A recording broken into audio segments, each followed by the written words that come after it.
G'day everyone and welcome back to the Big Bros podcast. Welcome if it's your first time joining us on the show. My name's Jeremy. I'm joined by my lovely friend and co-host Ilan. How you going, mate? Pretty good, mate. How are you? I'm well, mate. Look, today's episode, as you guys can see from the title, we're talking about traveling versus saving money in your 20s. And this is coming off the back of something we mentioned in a previous episode, maybe about a couple months ago now. And, we made a TikTok about it and it got a fair amount of attention. And we've gone through about, 500 comments worth of people telling us about their experiences in how they navigated this exact topic and what their perspectives were. And we thought, let's lash them out a little bit, talk about them, flesh them out, and give our advice on how you can manage traveling versus saving money in your 20s, because this is the stage that we find ourselves in when we are working, but we want to travel, but we also want to save up and potentially look to buy a house at the same time. Yeah, for sure. When that TikTok reel went viral a few months ago, the first thing it kind of spelled out to me was how relatable this feeling is for everyone in their 20s. For example, to go travel or to set up your career at home. And it feels very almost all or nothing. It's like if you do one, you can't do the other. And that's why I kind of draw inspiration from you, Jeremy, is because in the last few years, you've started full-time work now, but you've also gotten your traveling in. So I'm really, really keen to hear how you've been able to navigate the instances of saving up money from a casual job whilst also, getting your degree done. And I think there has to be a happy medium somewhere. And that happy medium is the reason that when this episode is out, I will be probably drinking beer somewhere in Vietnam and watching the Euros. So I'm really, really excited to go on my travel trip. And I got to be honest, some of those comments were a big driving force. I ended up booking my tickets and my flights shortly thereafter. So it's crazy how relatable this is. Yeah, well, exactly. I mean, sometimes it is just reading a few of those comments to give you that little push, that little kick up the bum to go and do it yourself. So how about we actually start off by diving into some of these comments, and we can dive into a couple and come back to others later, because I'm sure we'll digress like we always do and talk about our own experiences. But there was one comment that stood out to me in particular, which was this fella commented saying how in your 20s, you're there to kind of make mistakes and you don't really know much about your identity and you're just kind of screwing up and figuring things out along the way. In your 30s, that's when you actually work out who you are and you start to save up as well. And then in your 40s, that's when you go and travel. Interesting perspective. I fervently disagreed with this fella in the comments, and I questioned him saying well, why is that the case? Why can't you do both? Why can't you start working out who you are in your 20s? Why can't you start saving up in your 20s? I feel like, from these comments, we saw a lot of all or nothing approaches. And this was one of those. It was very, all or nothing. It was, you have to wait till you're in your 40s to go and travel, because before then you don't really know much about life at all. But I think that's the beauty of traveling in and of itself, is working out who you are when you go and do it, and making those mistakes along the journey when you go and do it, because the time is never going to truly be right to go and do something, whether that is traveling, whether that's starting the job, buying the house. There's never going to be that perfect time. It's about doing it when you feel like you just want to do it rather than should do it. And I went back and forth with this guy in the comments, and I basically just said, to each their own, but I can firsthand say that for me, that wasn't the case. I started as young as I could, and I learned things along the way as well that I didn't learn initially when traveling. When I was 19, I was not traveling to the same extent as what I have been recently. My appreciation wasn't there to the same extent. Still loved it, don't get me wrong, but things change as you do get older. And I think it's, we just got to be cautious about, cautioning when to go and do something, when to go and travel. I think, there's no perfect time. Start young. Yeah, I mean, I also think don't believe in the idea that you have to be prescriptive in what your advice has to be. And there are a few other comments. For example, there was one that wrote, 20s are a hard and confusing time. but they were almost 35 and in their mid-30s, and they got the house and they traveled extensively. But they mentioned one thing: don't rush it. All will happen when it's right. And that really resonated with me, because I don't think that you should just go traveling because everyone else is going traveling, in your age group. Do it when it's right for you. Perhaps you feel like it'd be better for yourself to knuckle down the first few years of your 20s and then go traveling after. Or perhaps you have, reconciled to the fact that there's no rush. I'll travel now whilst I've got energy and I'm young, and then I can set up myself up later, which is also a popular thing. So I do like the sentiment that you can be flexible. And for some people, to each their own. It's going to be a unique set of circumstances. And there was another comment that really, really resonated with me. And it was the idea that when you're young, you've got energy and time, but no money to travel. When you're in your middle years, so I think your 30s to 50s or 30s to 60s, you've got energy and money, but no time to travel because, you've got your family, you've got your kids, you've got more responsibilities. And then when you're older, you've retired. So you've got the money and you've got the time, but you don't have the energy to travel because you're not as young as you once were. I reckon that's probably going to be my favorite comment there, because that just shows the dilemmas and, almost inspires me to want to live a really long and healthy life as well, because I'd love to travel in my older years. But I think our conclusion from this episode is going to be drawn is that you can fit things in where you can. And no prescriptive advice is right for every single person. Well, I think that comment there just talks about, the constant turmoil we face in our minds, which is like, there will be a better time. Let's delay it because, I will have more money one day. But, the trade-off then is that you might not have as much energy. And then when you do have that, that money and that energy, you might not have the ability to do it because you've got that family. So the time is never going to be right. It's just about picking a certain time and just doing it with the capacity in which you can do it then. So that's what's really nice about that comment. And, a fair chunk of a lot of the comments were from older people that were actually in their 40s and some in their 50s as well. And a lot of them were saying that they really regret not doing it when they're younger. So that gives another layer to that comment that we just read out, because that extra layer is from someone that is actually, in that stage of their life themselves. Perhaps they might have thought that, this would be a stage where they can go and travel because they've got the money, but they find themselves now in a situation where they're locked down, job, house, family, can't do so, and they regret it. So with a lot of these comments stemming from regret and what ifs and I should have, it just drives us more to go and do it. Yes, we're working full time, but you do have that time off. You do have a couple weeks off here and there, whether it be annual leave or, if you're in your university breaks and you've got 3 weeks off between semester 1 and semester 2. Yes, everyone's situation is different, but I feel like if you truly are passionate and want to do it and want to be proactive about this, you will make it happen for you. And that was what I tried to act upon as well, because if it's not on you, then no one's going to actually make the trip for you, and no one's going to book that plane ticket for you. I mean, it has to be on you at the end of the day. And we see time and time again through these comments that the regret people have is just astronomical. And how shit would it be to live with that regret that, those years are gone and you wasted time not doing the things that you might have wanted to do. Let's add another dimension to it. Tomorrow is never guaranteed. Yeah.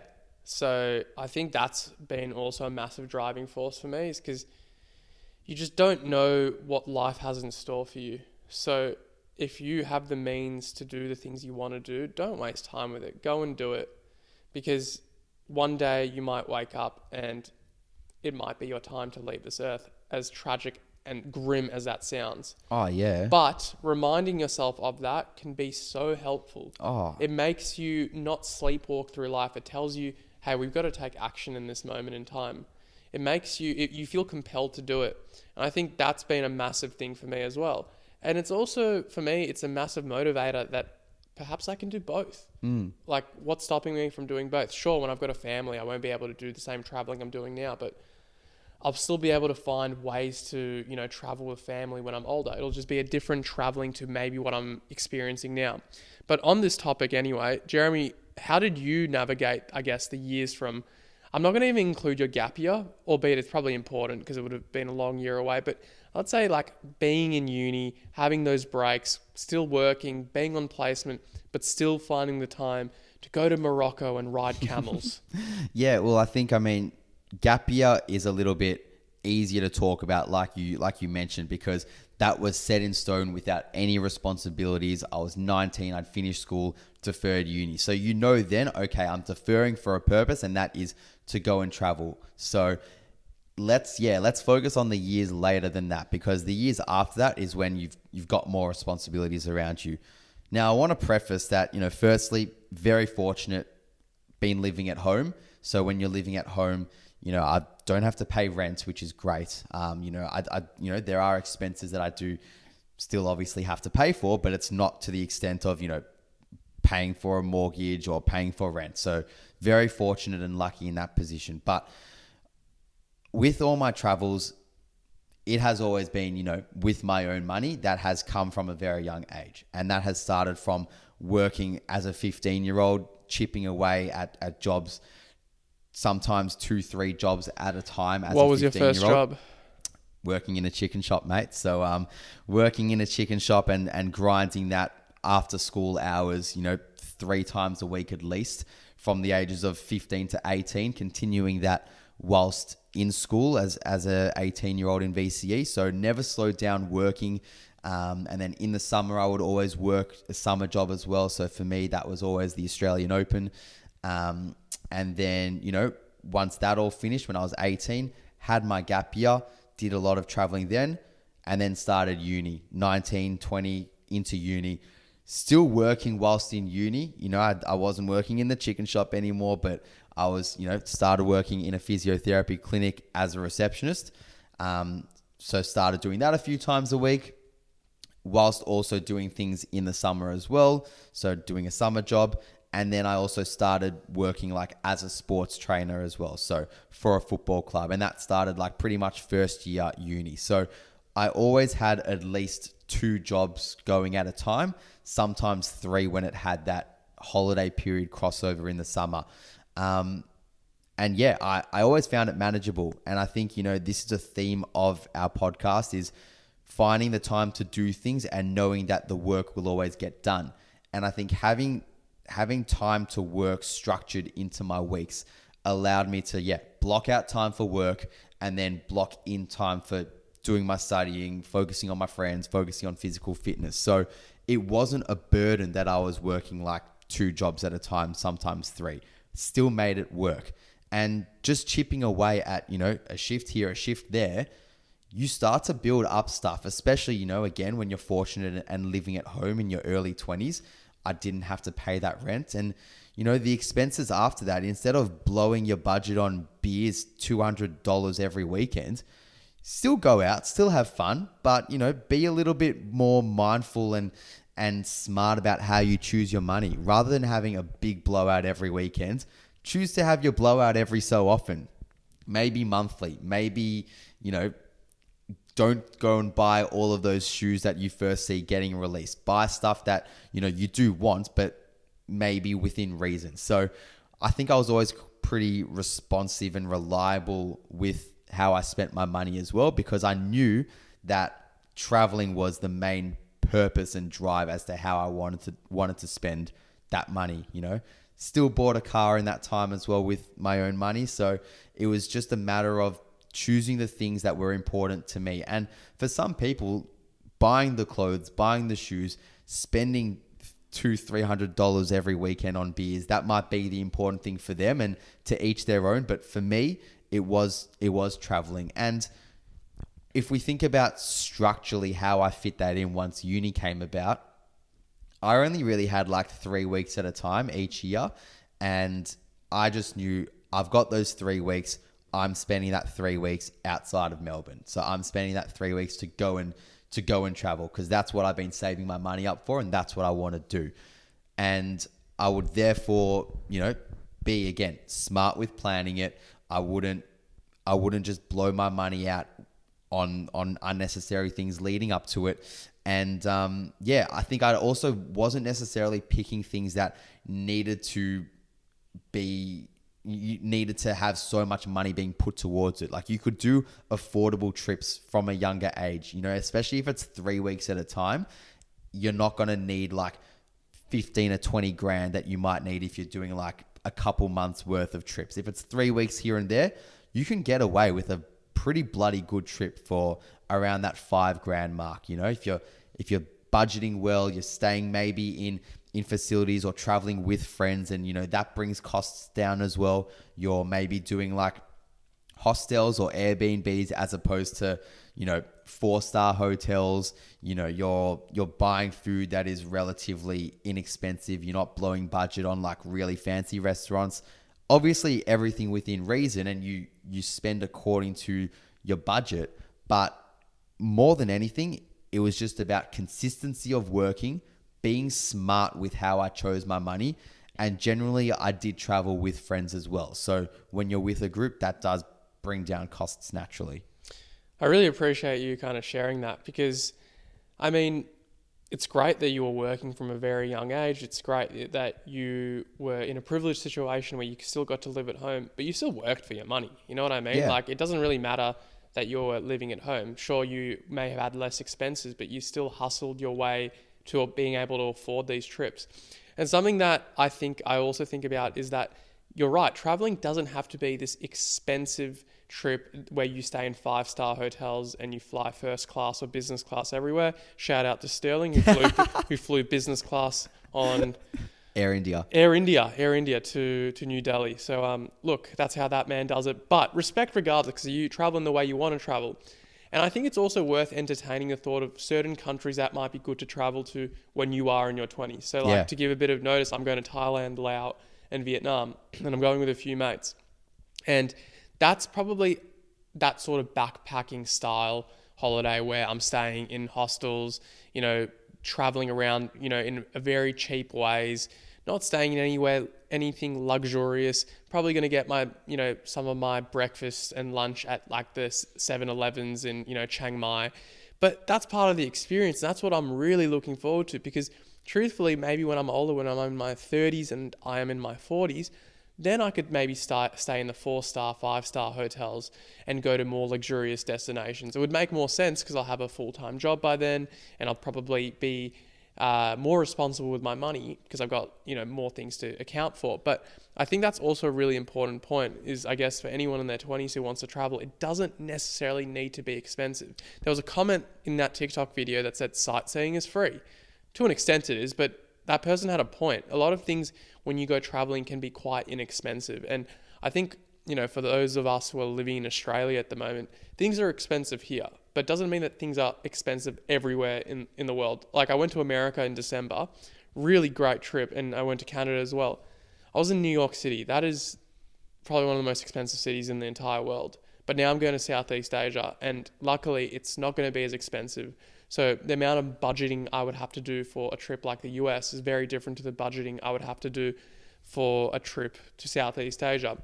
So on that note of budgeting, did you implement any sort of formal system? Did you get like an Excel spreadsheet, or was there a bit of common sense applied? You looked at your bank account, you said, okay, how much a flight's going to cost? How much am I roughly going to spend in my expenses? And just see if it's going to take a massive hit to your savings. Mate, I don't know how to open up Microsoft Excel documents, let alone create spreadsheets on there. So when it comes to spreadsheets and Google Docs, not me, mate. But so there was no formal approach. But the only, I guess, approach I can say that I took to it was the feelings inside of me, mate. Because when I was 19 on my gap year, and that was, 5 months of traveling, that was, you reach a point getting towards the end where you become pretty much broke as fuck as a 19-year-old, and you are doing things with minimal money. You're not eating as much, and that's just not fun, mate. Like, if I'm traveling, I want to be able to eat whatever I want, do whatever I want, and have no regrets. So you don't want to be looking at your bank account. Fuck no, absolutely not. it should be a side thought. Yeah, and towards the end of gap year traveling when I was 19, I was certainly looking towards the bank statements and seeing what I could afford and what I couldn't, and that wasn't fun. So look, it was a lesson learned, definitely, and so glad that I had that experience because, you know, I knew that going on from there and traveling afterwards, I knew that I would only commit to traveling if like I had a healthy amount of money to put towards it. So yeah, I think leading up to a 3-week trip, I knew I was going away for 3 weeks and I'm going to treat myself the way I want to be treated. And that meant like, honestly, not looking much at the bank account because I knew that I'd put in enough work prior to getting there and knew what to expect, especially when you're going to like, you know, if you are doing those Southeast Asian countries, it is lucky that it is a little bit more cheaper versus, you know, going to like, you know, your Americas and your Europes, and it's going to be a bit more expensive. But that is just something that you work towards thinking about, I reckon, prior to going versus when you're there. Because when you're there, you want to feel at ease. So if it's prior to the trip and you don't think you would have enough funds to make it a good, affordable trip, I would suggest finding somewhere else and not doing it, because I'm a believer that you want to be getting the most out of your travels. You want to be staying in places that, you know, don't need to be the luxury 5 out of 5 places, but good enough that you can feel comfortable in. Some people just call it character building when they're staying in 2-star hostels and 2-star hotels. I did that when I was 19. Absolutely hated it. It absolutely tarnished my experience. And, you know, maybe some people like that, but, you know, I feel like when I look back on those cities that I stayed in with horrible accommodation, I look back on it that, you know, in a way that maybe I didn't get as much out of it as I would if I was to go and see it now. And I think that links back to your point about doing things within good time. You know, we have to remind ourselves that we are only 24, 25. And if you're listening and you're younger, then younger. And you don't need to do the big expensive things now. Like, that can come later on, but you don't have to delay your travels because you're not able to afford those big expensive things right now. There's plenty of the world to see that is more affordable. And sorry to interrupt you. If you're in Australia, this is one of the best countries, if not the best country in the world. And we have our own backyard to explore. Absolutely. Start here. Yeah, start here. And that's often a criticism though as well, because sometimes Australia traveling here is more expensive than like overseas, like your Southeast Asias and Japan and things like that. So do what you can now and work with that. And then as you build up and as you start working more, you can afford to do something more. Because honestly, we saw so many comments reading through this post of people completely being against traveling until they're 30, until they're 40, so that the money is wholeheartedly there, and therefore just, you know, abolishing the thought of traveling in their 20s because they wanted to have like the big bread to be able to do it. But, you know, you can do it with what you've got now. Just pick something that is suitable for you. That doesn't mean you have to be a peasant on the trip and only have one meal a day. Yeah, I like that because, you know, and first of all, respect to you, because a lot of people will stay in really crappy accommodations, have a terrible time away somewhere, and they won't say they had a bad time. They just said, oh no, it was great for me. It was character building. They're so afraid to admit that they had a shitty traveling experience. They just want to rebrand it as a character building moment when it clearly wasn't. It has to be the most mythical way to phrase something that was a shit experience. Yeah, the most mythical way. Something I also thought about as well is like just being proactive. Because when I got back from the US and Canada and I saw my brother, he loves his traveling. So I just asked him, how do you do it with all the work? Because he works full time. And he said, you just simply look at the calendar, look at when you've got long weekends away, and see if you can fit in a short trip. So Absolutely. Just be proactive. Look at calendars, look at when you're going to have time off. And it could be as simple as that. So that was kind of the theme and the story I wanted to tell myself for the next few years, is be proactive, not just with your traveling, but with everything. But specifically, if traveling is something I don't feel like I've done enough and I want to get more out of, the best thing I can do in the next few years is just be proactive. And what do I mean by being proactive? That means locking down days and finding out when I'm going to have free time. So right now I'm studying. So that meant for me being proactive and, investigating when certain dates are going to be free for me because they didn't stipulate the calendar, when I'm going to be on placement. So it might mean having to do those emailing to certain admin assistants to get that information. It might also mean calculating how much pay you're going to get in the next 6 months. I had to do all of that, and I'm still happy to do all of that. It might also mean, if you're someone in Australia and you're working, if you're studying a lot and you can't work, especially if you're in an allied health course, seeing if there's any sort of government benefit. I know they're doing some for allied health courses, specifically nursing courses. So see if there's any sort of government assistance you can look out on.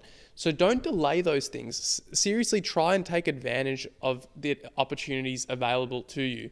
And I think that puts you in a really good position where you can balance the travel. It can balance the uni or the trade or your work or whatever trade you're specializing in, because there can be a middle ground.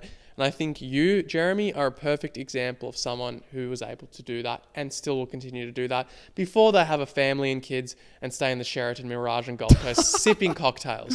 Oh, thank you, mate. That's a nice G up from you. But yeah, it's a great point you make, because we've touched on a lot to do with, budgeting and money and affordability and choosing places that are, suitable for you. But that point you make there about being proactive, I think is the key point, because so many people say they want to do it, but they don't do it because of laziness. They get to the end of their uni semester and only now it's like, oh, well, I've got 3 to 5 weeks off now. It would have been great to be away, but I just didn't book anything. So now I'm stuck here twiddling my thumbs and playing video games for the rest of time. So it is up to you at the end of the day, being proactive and not being a lazy motherfucker about it. So, and also this doesn't mean that everyone should go traveling. Everyone's got different desires. Some people, I think most people have an inner nomadic sense to themselves. They want to go travel around and see what's around them. But at the end of the day, if you're not that interested in traveling, this episode doesn't need to try and influence you to go.